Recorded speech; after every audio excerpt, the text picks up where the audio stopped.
Thank you, Mr. President.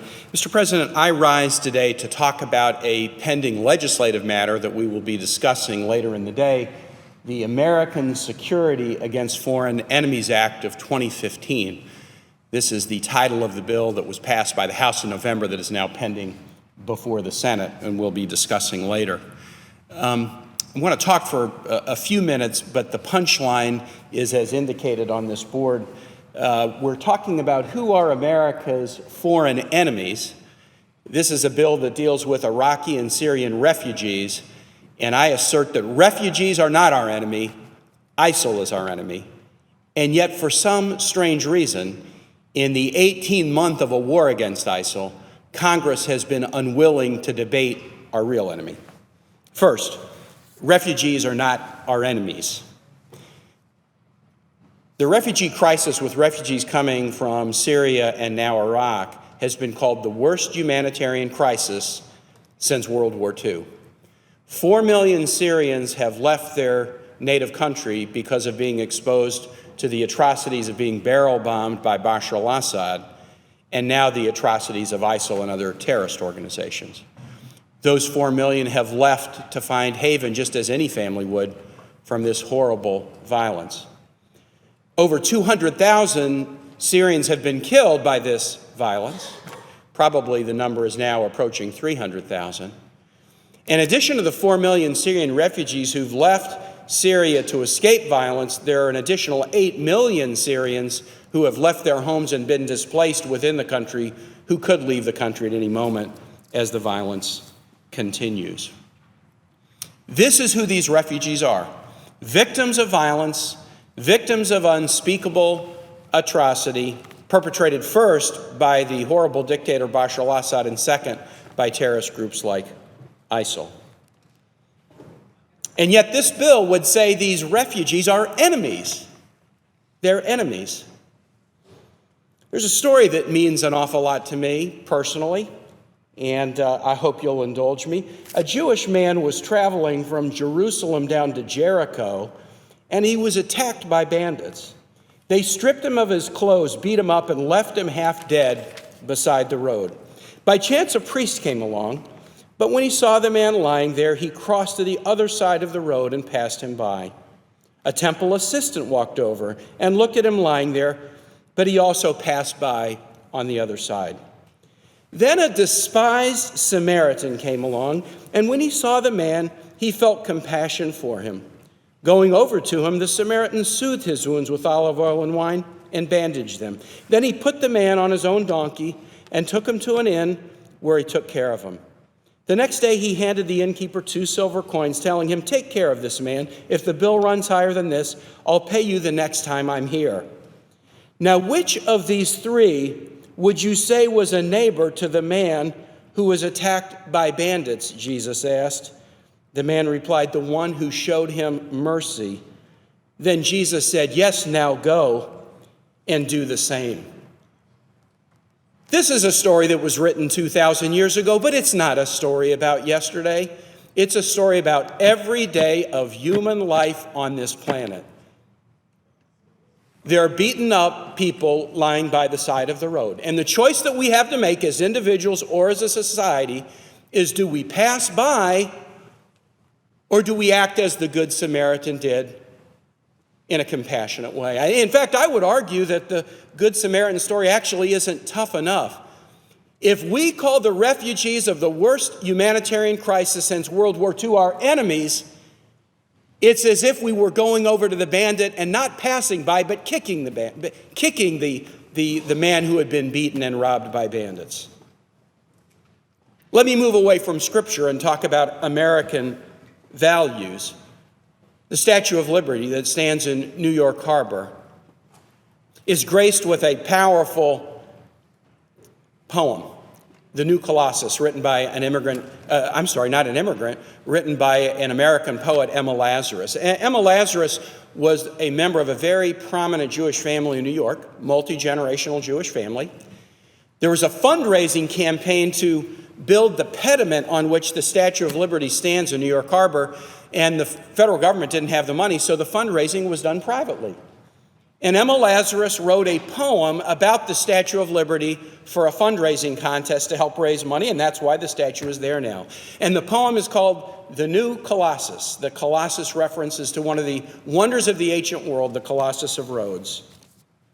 And Emma Lazarus wrote this poem about the Statue of Liberty, calling it the New Colossus. Not like the brazen giant of Greek fame, with conquering limbs astride from land to land. Here at our sea-washed sunset gates shall stand a mighty woman with a torch, whose flame is the imprisoned lightning, and her name, Mother of Exiles. From her beacon hand glows worldwide welcome. Her mild eyes command the air-bridged harbor that twin cities frame. Keep, ancient lands, your storied pomp, cries she with silent lips. Give me your tired, your poor, your huddled masses, yearning to breathe free, the wretched refuse of your teeming shore. Send these, the homeless, tempest-tossed to me. I lift my lamp beside the golden door. The debate that we'll undertake about this bill, about whether we call refugees enemies, is a debate about who we are as a nation. Let's honor our history, let's honor our values, and let's do what Americans have always done, been willing to extend a hand to those who are victimized by atrocity in other lands, rather than extend the back of our hand and label them as enemies. Now, Mr. President, I don't dislike everything about this bill that we're about to debate. I actually really like the title. The content I don't like. The title, American Security Against Foreign Enemies Act of 2015. Because we have an enemy. We've been at war with ISIL for 18 months. We've spent $5 billion in this war. We've deployed thousands of American troops in this war. 11 members of the American Armed Services have been killed while on deployment in Operation Inherent Resolve. We have an enemy. The enemy is not refugees from Syria. The enemy is ISIL. You all know the facts about ISIL, this organization that claims to be inspired to create a worldwide caliphate. They have slaughtered Christians and other religious minorities by the thousands. They have sold women into slavery by the thousands. They have beheaded American hostages, including American aid workers. If there's a modern day equivalent of a Good Samaritan, it's an American aid worker who's trying to help somebody out. ISIL has kidnapped, captured, and beheaded American aid workers. The number of deaths just this weekend, 400 more people kidnapped by ISIL. In Iraq and Syria, the number of deaths have been in the tens of thousands by ISIL. And as I've said, beheading American hostages, 11 American service members killed. But it's beyond Iraq and Syria. ISIL has claimed credit for bringing down an airliner, killing tourists in the Sinai. ISIL has claimed credit for bombing and shooting attacks, killing hundreds in Paris. ISIL has claimed credit for a bombing at a peace rally in Ankara, Turkey, that killed hundreds, and then a bombing outside the Blue Mosque in Istanbul 2 weeks ago that killed 15 and injured dozens more. The shooters in San Bernardino were inspired by ISIL, even if they weren't directly connected to them. And within the last few days, we saw another attack and explosion in Jakarta that was claimed by ISIL. Now, folks, that's who an enemy is. Not a refugee who is fleeing ISIL. ISIL is the enemy. ISIL is the enemy. ISIL must be defeated. And yet we're not debating ISIL. And we haven't been willing to debate ISIL in 18 months. Instead, we're trying to claim that refugees are the enemies of this Statue of Liberty nation. Why has Congress been silent about ISIL for 18 months? Our president has asked Congress, do your job and declare war against ISIL. He even sent to us a proposed authorization 11 months ago 11 months ago, the president sent to Congress to propose authorization against ISIL. There has not been a vote on the floor in the House. There has not been a vote on the floor in the Senate. There has not been a debate on the floor of the House or Senate. There's not been a debate or vote in committees in the House or Senate. For 11 months since the president asked us, let's get involved and take action against ISIL, there has been no action. And it's not just the president. General Dunford, the Marine general who is now head of the Joint Chiefs of Staff, testified before the Armed Services Committee. I asked him, should we do an authorization against ISIL? And he said it would send the strong message to ISIL. It would send a strong message to our allies. But here's what he said that really grabbed me, coming from a state that is a heavily military state. He said our troops deserve it. There are thousands deployed away from home, risking their lives. And I asked General Dunford, would it be good to have an authorization against ISIL? How would our troops respond? And here is what he said. What our young men and women need, and it's virtually all that they need to do the job we ask them to do, is the sense that what they're doing has purpose, has meaning, and has the support of the American people. Our troops think Congress is indifferent to this. Virginia is very military. We're very closely connected to it. I have a child in the military, one of my 3 kids. I know what our troops are thinking about Congress right now, which is that while we're deployed overseas fighting this battle and risking our lives, Congress doesn't care and would rather not talk about it. Secretary Panetta has recently given a speech saying that Congress should act. So our president, the head of a Joint Chiefs of Staff, Secretary Panetta and others have said, Congress, have this debate. There's an enemy out there. Have the backbone to name it as an enemy and authorize action against this enemy. Constitutionally, Congress should act. One of the most important powers in the Constitution is in Article 1, in the definition of the roles of Congress. It is Congress that declares war, not the president. And that was put in the Constitution by the framers, Virginians like James Madison, who knew that before 1787, war was a matter for the executive and the monarch and the emperor and the sultan. But he said in America, it's going to be different. We're not going to make war for the executive. We're going to make a declaration of war for Congress. Once declared, the president can implement, but it's Congress's job.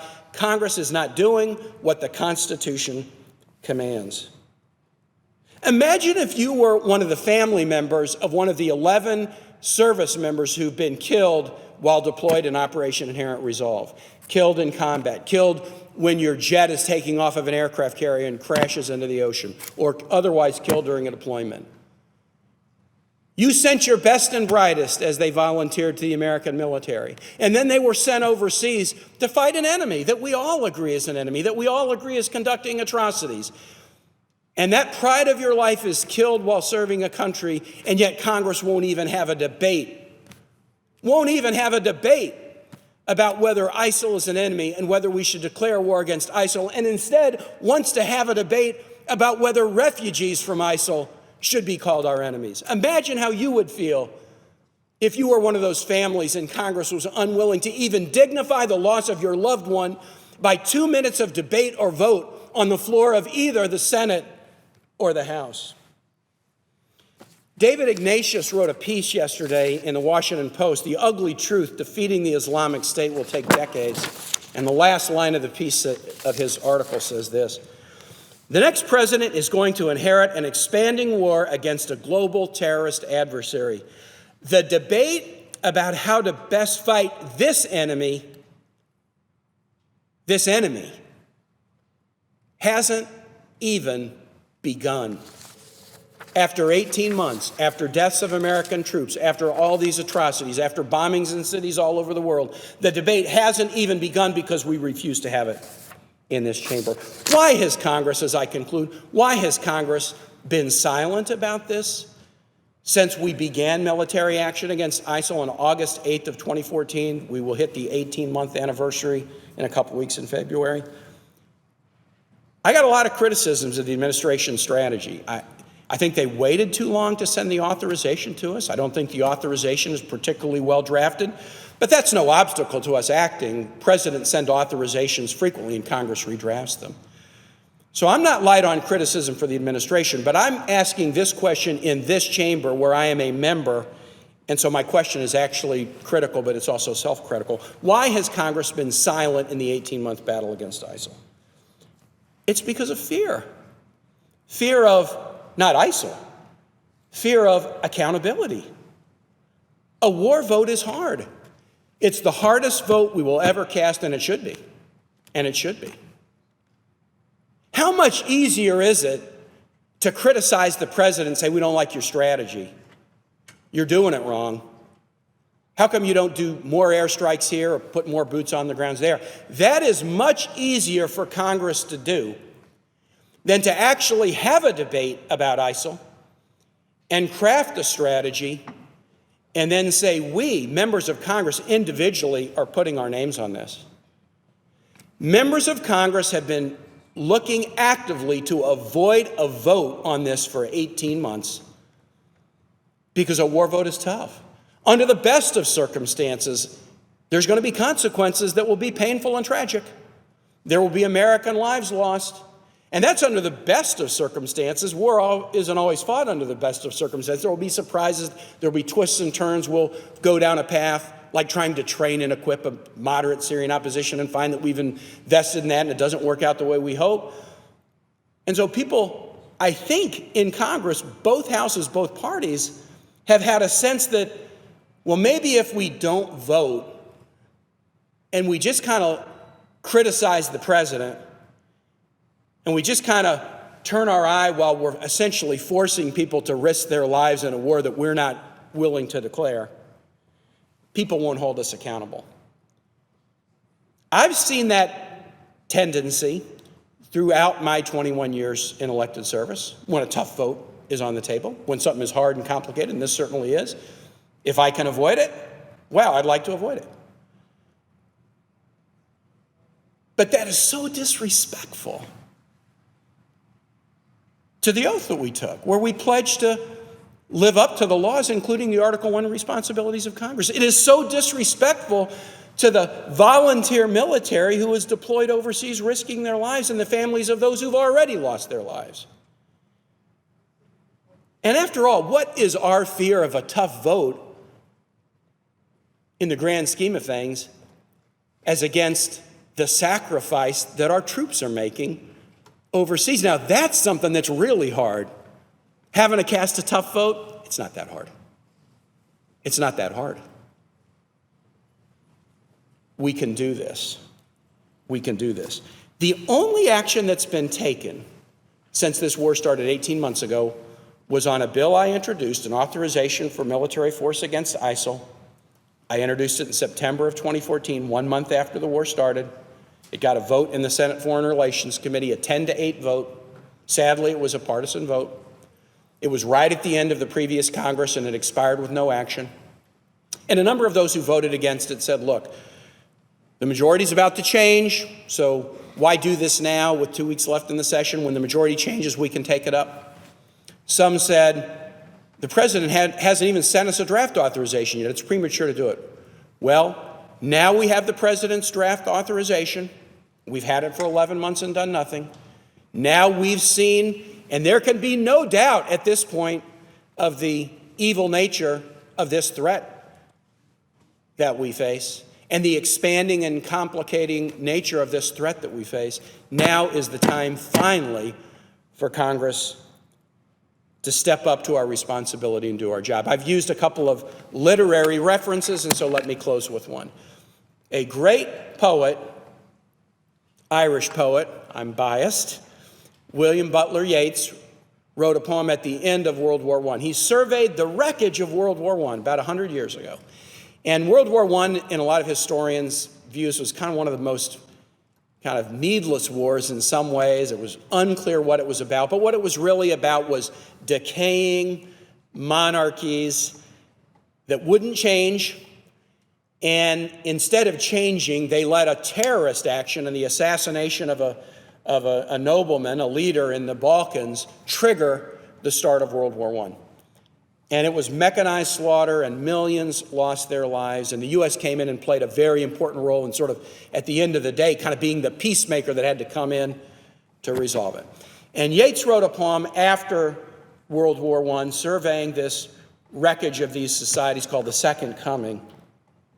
And he expressed a real concern about the state of society at the time, because what he noticed was, at that time, the best lacked all conviction, and the worst are filled with passionate intensity. The best lack all conviction, and the worst are filled with passionate intensity. We have an enemy, ISIL, and I think we can all agree they are filled with a passionate intensity. They are the worst in their human rights violations and their atrocities and their complete disrespect for human life. They're the worst. They are the enemy. We should be debating about them. And the best lack all conviction. We are the best nation in the world. I firmly and deeply believe that. I've believed it every day I've been alive for 58 years. We are the best. We have the best system of government in the world. And while that system of government is often described as three co-equal branches, there's a reason that they put the legislative branch in Article 1 and the executive in Article 2 and the judiciary in Article 3. This is the first among the co-equal branches because we are direct representatives of the people, and that is how it was structured, so that we would be the best of the best branch in the best government, in the best nation in the history of the world. Do we lack all conviction? If we're willing to call refugees fleeing from violence our enemies, but we're afraid to take up a debate about whether ISIL's an enemy to support our troops in harm's ways, that's the question that I'm asking today. I know we're the best. Where is our conviction? And so I ask my colleagues in connection with this bill, let's keep the title to it. Let's secure America against foreign enemies. Let's secure America against ISIL, but let's not turn our back on the victims of the worst humanitarian crisis since World War II. Mr. President, with that, I yield the floor.